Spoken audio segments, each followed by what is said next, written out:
Even being under arrest could not silence half a dozen Occupy Wall Street protesters who were carted off during the latest display of civil disobedience at the New York Stock Exchange.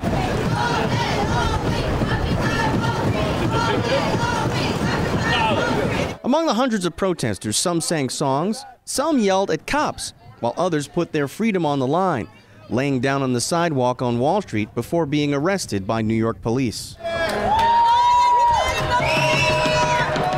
Thousands or hundreds of cops are coming in. I don't know how much money is spent for that. And they're rude.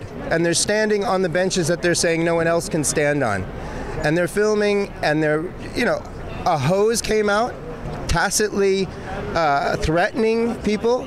It's ridiculous. This was the final business day of protest before next week's worldwide coordinated strike called May Day. Millions are expected to take part in the simultaneous demonstrations against global economic disparity. Economic equality, for justice, for peace, land, egalite, fraternite, etc.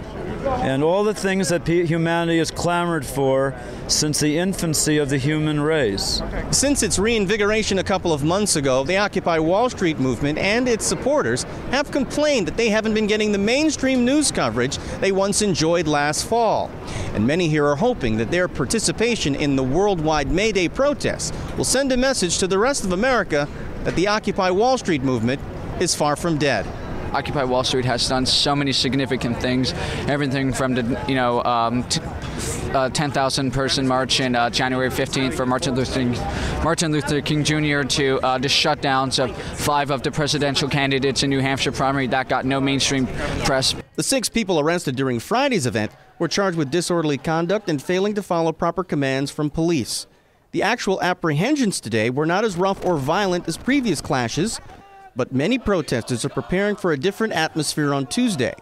Volunteer medics have been storing supplies of bandages, disinfectant, and eye wash.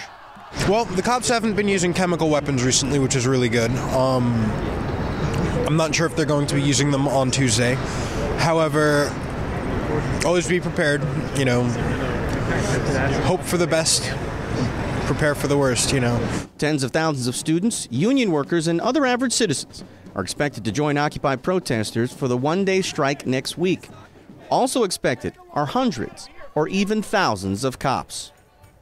Gary Anthony Ramsey, Press TV, New York.